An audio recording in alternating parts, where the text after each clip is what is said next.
Good afternoon, everybody. Thanks for clicking on to the Wednesday European Outlook. We are certainly talking about the extreme events across parts of southwestern Europe at the moment, specifically Spain, but also even into Morocco as well. We've seen absolutely astonishing amounts of rainfall, devastating amounts of rainfall, and catastrophic damage as a result of upwards of 13 inches of rainfall within a 4-hour period.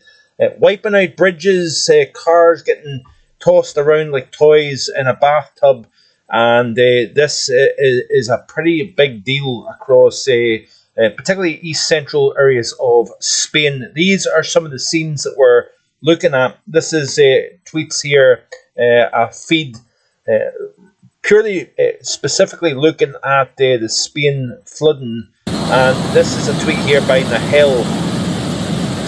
So these were scenes that were captured late last night between 4:30 and I believe about 8:30 p.m. So torrents running down streets, absolutely mind-boggling stuff. You can see here upwards of 343 millimeters of rainfall within a 4-hour period between 4:30 p.m. and 8:30 p.m. You can see here a bridge getting wiped out. Also.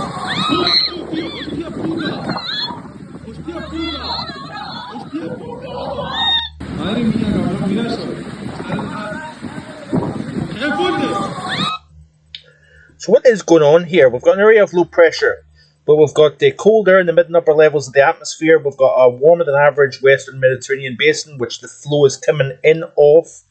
This is infrared imagery here showing the incredible severe thunderstorms blowing up, moist air running in over Spain.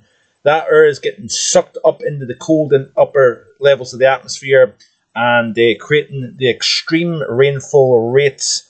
The intensity of the rain has been pretty remarkable, and this is the consequence, unfortunately.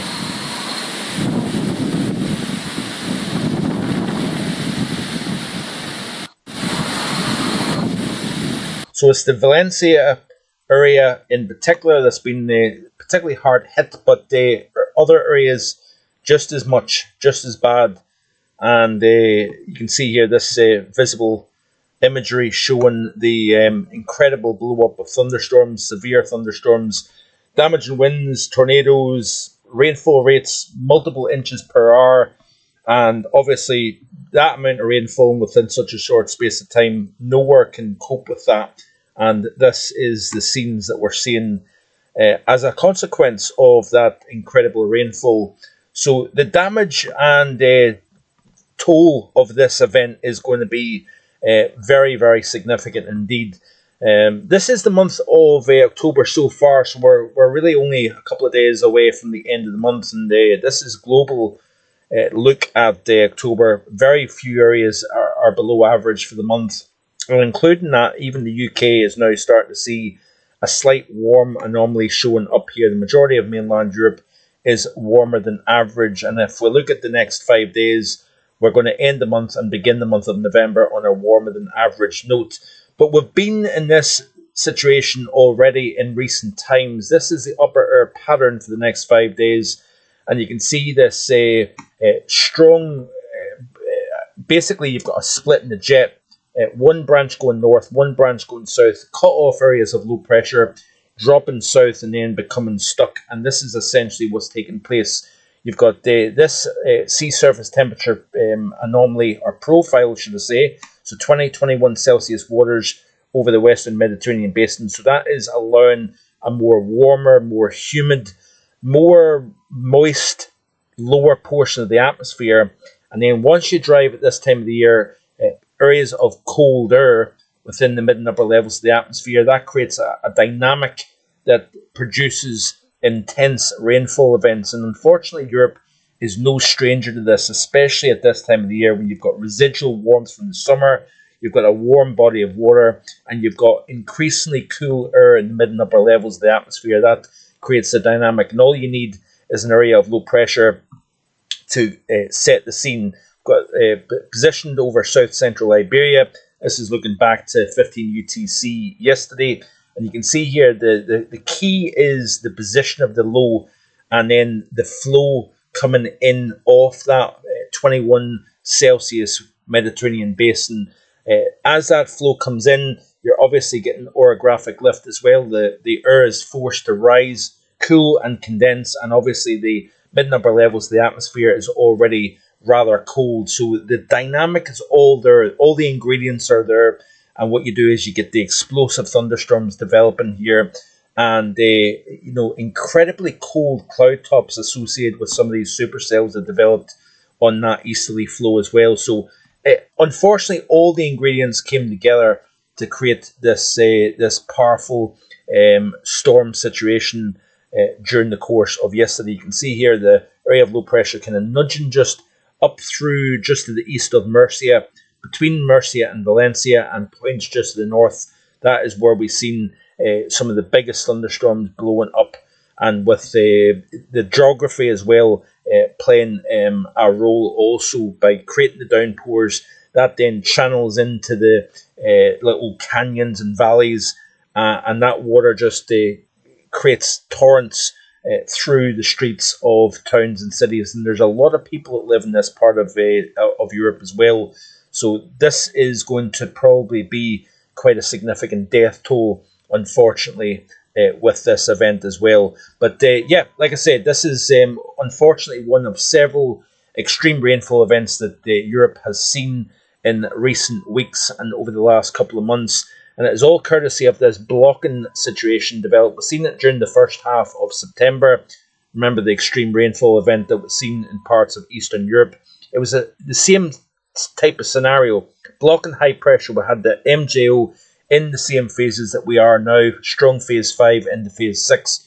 It creates the blocking, and it creates the areas of low pressure, the flow to then get diverted either north or to the south.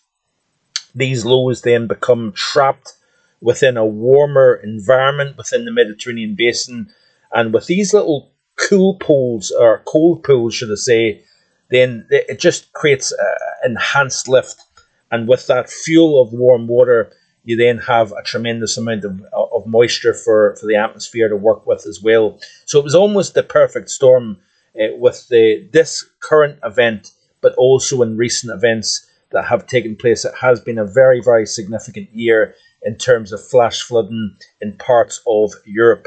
So looking at the bigger picture, let's look at Europe as a whole, and we can see that this situation where the UK is drying things out after a very soggy past 12 months or so, we are seeing a much drier situation developing over the UK and over Ireland, over many areas of Europe in fact.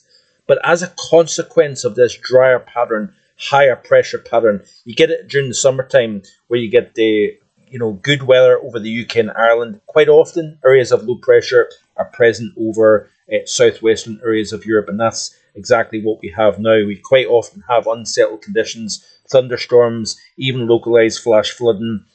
At any time of the year when you've got high pressure stuck over the UK, Spain usually sees unsettled weather as a result. But you notice here, as we play through this loop, right the way through, this area of high pressure, sure, it's going to move around, it's going to change shape, it's going to weaken, it's going to change position.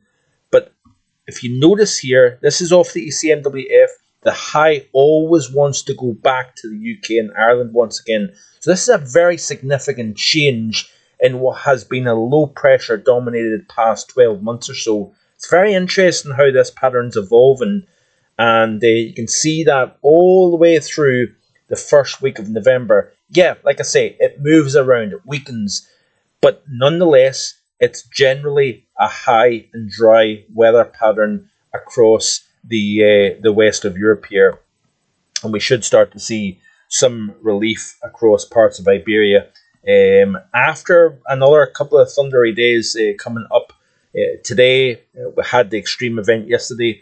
We're likely to see more thunderstorms and downpours, unfortunately, over the next 24, 36 hours or so, as that area of low pressure just becomes stuck underneath the blocking area of high pressure.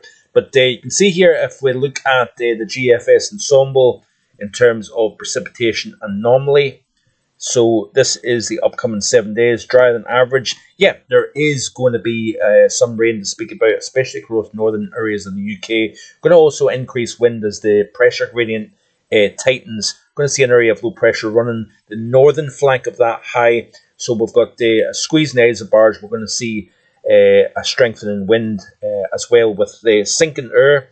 Aidan was talking about this in the Met Office deep dive yesterday about the fact that we're underneath an area of high pressure, but when you strengthen the winds under high pressure, you get these gravity waves developing here. The wind is forced to kind of bounce over the tops of the Northwest Highlands, and we're likely to see some of these lee gusts developing over the course of later today and into the early portions of Thursday, due to the sinking motion of the atmosphere, but also the strong winds getting blown in from a west to southwesterly direction as well. But generally speaking, it's a very dry overall Europe, with the exceptions of Norway. The northern branch of that split jet is affecting Scandinavia. The other portion of the south displaced jet with subtropical energy as well. You can see here that we've got the next 7 days still wet than average conditions, especially up towards the Barcelona area of northeastern Spain. But elsewhere, it is generally high and dry. And then as we continue to play through this loop, you can see that we continue to hold on to this dry anomaly right the way through till the middle portions of the month. We're going to look at some of the medium to long range stuff in tomorrow's video, so stay tuned for that. Like and subscribe, and I'll see you next time with more. Enjoy the rest of your Wednesday. Bye for now.